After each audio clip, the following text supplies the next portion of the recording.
Good evening and welcome to your weekly NFL Pick'em podcast. Check it out here at the Up and Running Podcast, an extra show for you every week, just discussing the NFL games and a couple of NFL news and notes. We review how we did last week.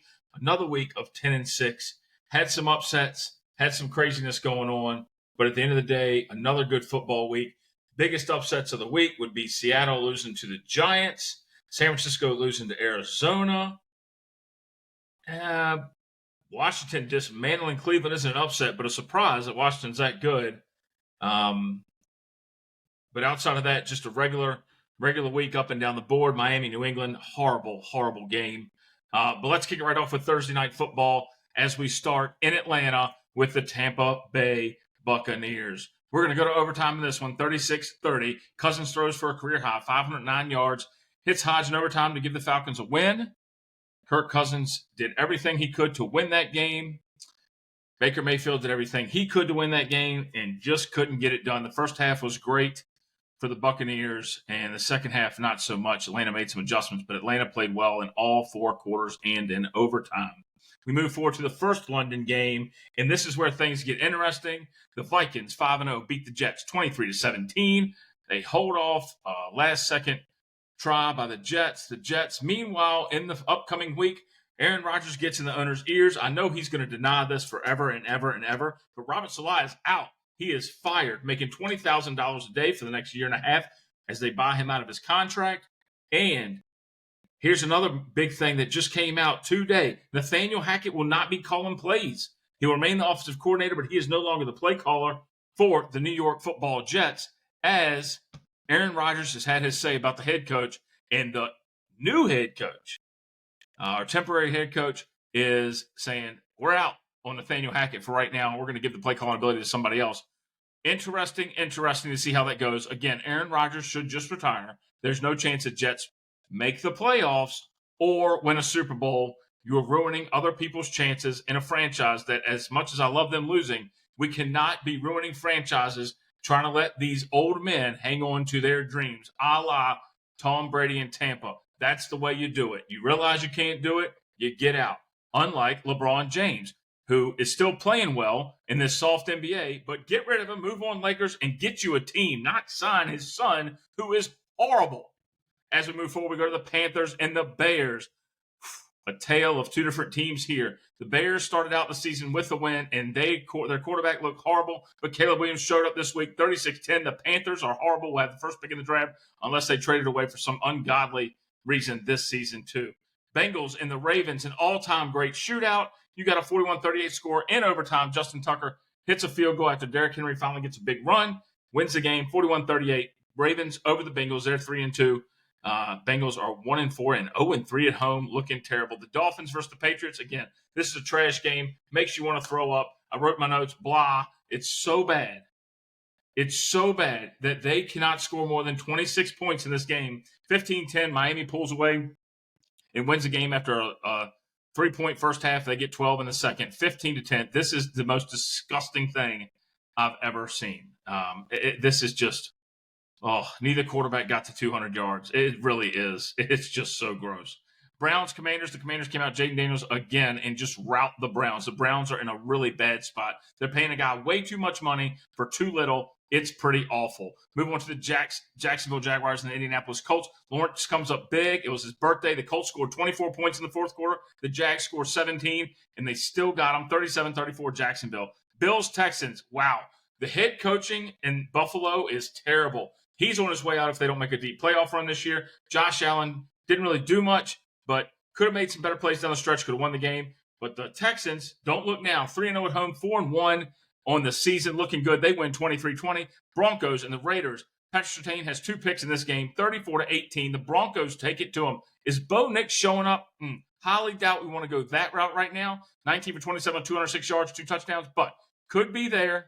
But you're going to have to give it time. He's got to learn. It takes time. Remember, he played for 18 college schools for 27 years before he went to the NFL. Kyler Murray does it again, rallies the Cardinals past the 49ers. Unbelievable game. The 49ers get shut out in the second half. That is not something you'd expect. No matter how many offensive stars you have out, you're supposed to be prepared. They don't have anything if their top stars are out. And I don't know that they have much. They play tonight I don't know that they have much if they don't have Christian McCaffrey. So we'll have to see what happens there, but here we go. They got a big game tonight against Seattle. Jordan Love throws a pair of touchdowns, beats the Rams 24-19. Packers over the Rams. Giants beat the Seahawks 29-20 in Seattle. The 12th man did not show up.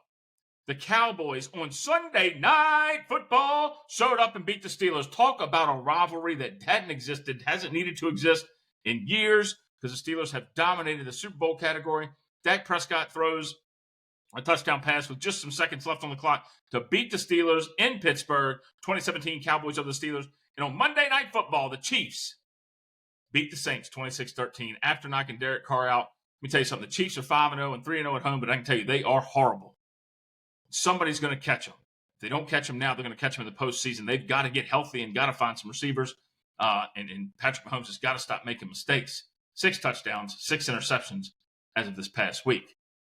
That's your rundown. Teams are not looking great. If you go in the standings right now, I mean, who would have thought? Washington leading the NFC East. Minnesota 5-0 atop the NFC North with Detroit right on their heels. Green Bay and Chicago both in the hunt, just a game or two back. It's wild. In the NFC West, the 49ers are a game behind the Seahawks with a game tonight to see who goes move top of the standings. Buffalo, of course, everybody thought they'd be on top of the AFC East. Miami should be there, but without Tua there, nothing. Baltimore Ravens and the Pittsburgh Steelers are tied atop the AFC North. The AFC South is trash, except for the Houston Texans, who sit at 4-1. In the AFC West, of course, everybody's playing horrible, except the Kansas City Chiefs, who aren't playing great, but they're winning. And what do great teams do? Let's get this out before I hear all the haters. Great teams find a way to win. And that's what they're doing in Kansas City. So good for them. Now we're going to move on to this week. And we are starting out with a game. A game that, I'm going to tell you, a lot of people don't take lightly in the AFC West. You want to talk about a passing of the torch? Seattle definitely had the torch for a long time, and then San Francisco came in and got it, and they are holding on to it. But this might be something, and LA had their Super Bowl run in there, but the 49ers have the mantle in the NFC West, and they play tonight. Let me tell you something. I'm taking Seattle right now. I'm taking them with low points. They get Kittle back. They've got to get healthy. They've got to find a way to win. Kyle Shanahan's got to figure out how to get it done, and Brock Purdy has to be on his game. Brock Purdy's got to play a better game. He's got to get things done. He has been pretty poor this season without Christian McCaffrey, without Deebo Samuel, without what he needs all around him, without his protections. So he's got to get it done and get ready. We're going back to London on Sunday, back to Tottenham Hotspur Stadium, and guess what? You got 2 games with quarterbacks, or 1 game with a quarterback kind of fight going on here. You got Trevor Lawrence, been in the league a couple years, plays well, should be good, should have a good game, but he has not been playing well since he got to the NFL. He's not been outstanding in the NFL. He's playing a Bears team that has a somewhat good defense, but he's playing another quarterback who could be on the same trajectory he is, have all the talent, have all the hype, have all the greatness in college, and show up to the NFL, have a game here and there, have a play here and there, but at the end of the day, just not the best, not what you want to see out of your franchise quarterback now. Jacksonville's franchise quarterback is 1-4. Granted, injuries and all that stuff plays a part. It doesn't help that his coach, Urban the Crook Meyer, from the Ohio State University, out of the University of Florida Gators, ruined him. But you're playing the Bears. They're 3-2 right now. You're 1-4. You need to go to London to get a win. But in this game, I've got Chicago, and I've got Chicago low because, again, it's 2 poop teams playing each other. We'll see what happens. Moving on, we got Arizona and Green Bay playing a 1 o'clock game. I've got Green Bay, got them about midway point-wise. Because let me tell you something. Kyler Murray might have dissected the San Francisco 49ers last week. He will not dissect the Green Bay Packers as Jordan Love takes care of business. That's not going to happen. Jordan Love and the Packers come away with winning this one. Colts-Titans, talk about a boo fest. But I got Indianapolis this week. Tennessee can't get it done. They're 1-3. They haven't beaten anybody that means anything. But the Colts are starting Joe Flacco this week. I don't believe Richardson's going to go. So I think Joe Flacco's going to get it done against Tennessee. Got them with high points. Go Indianapolis. Then we move on to some real poo-poo games here. You've got Houston and the Patriots. Houston all the way. Take them all the points you got. Everything you want. Give it to them. They're only 6.5-point favorites. The Patriots are going to Drake May. Drake May's not all of a sudden show up and be this awesome quarterback.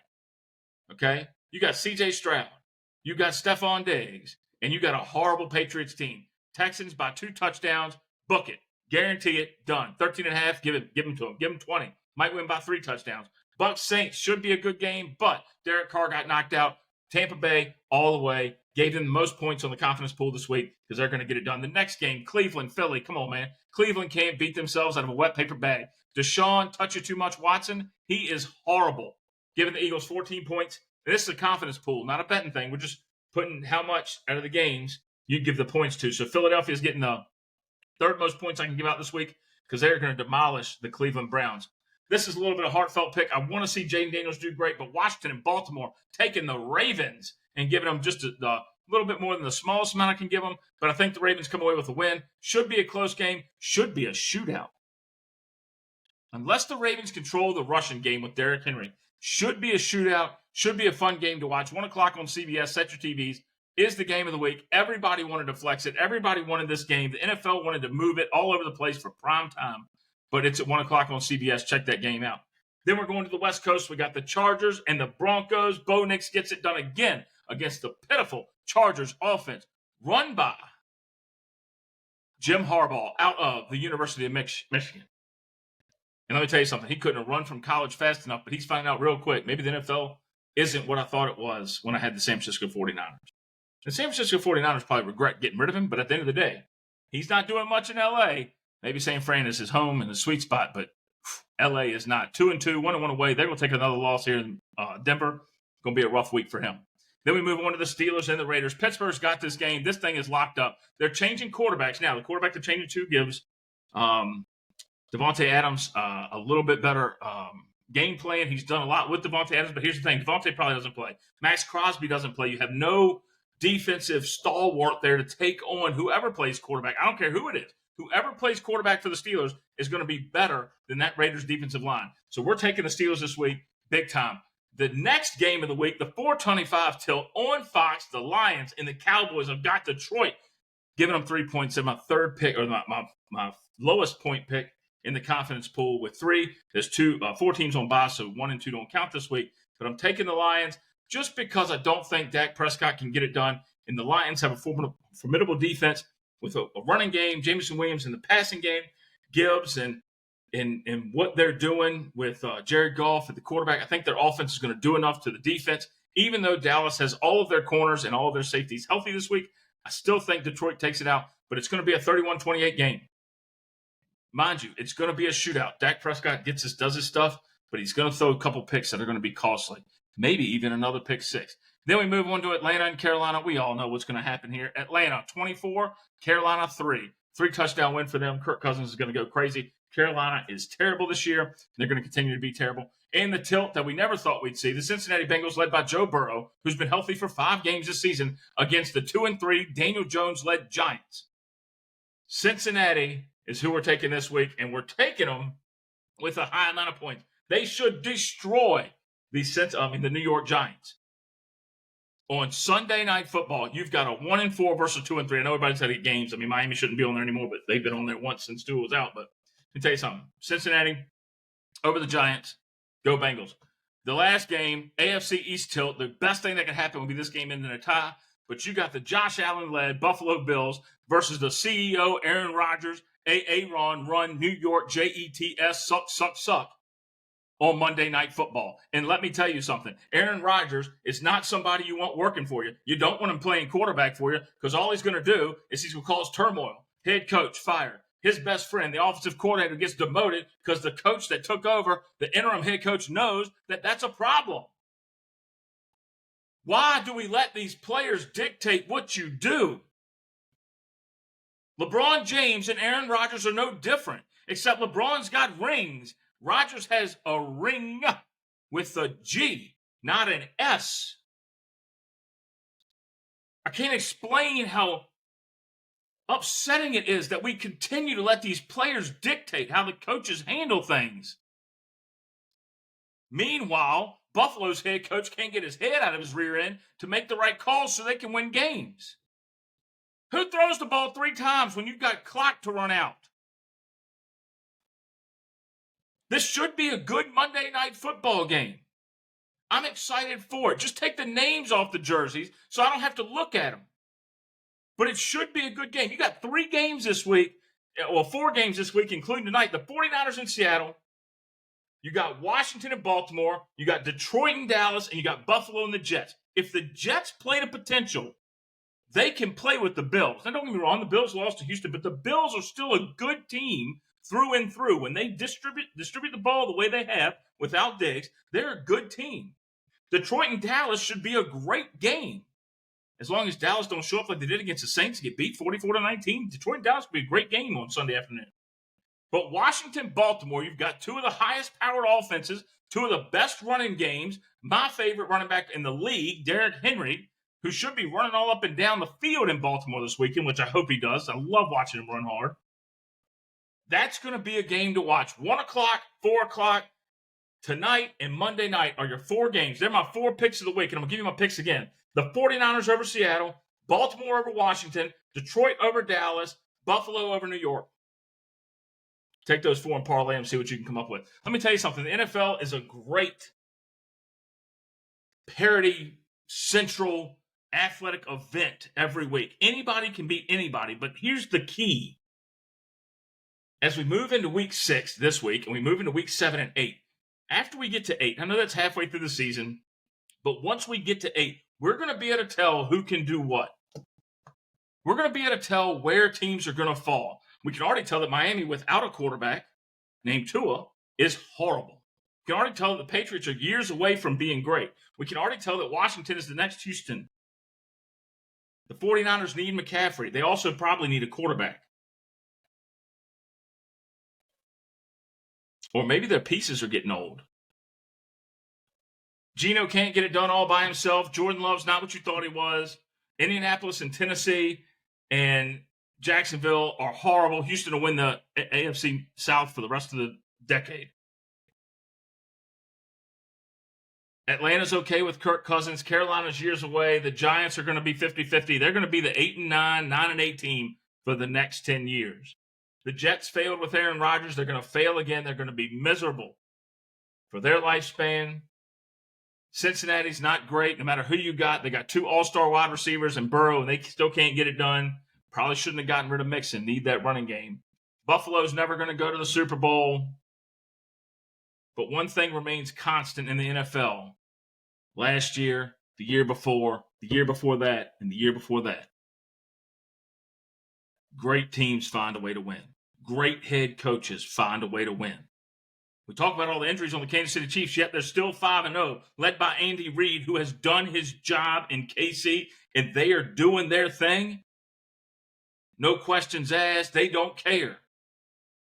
It's the Swifty era in KC, and they're probably going to get number 3 because can't nobody stop them. This week stuff we're seeing, horrible. Horrible.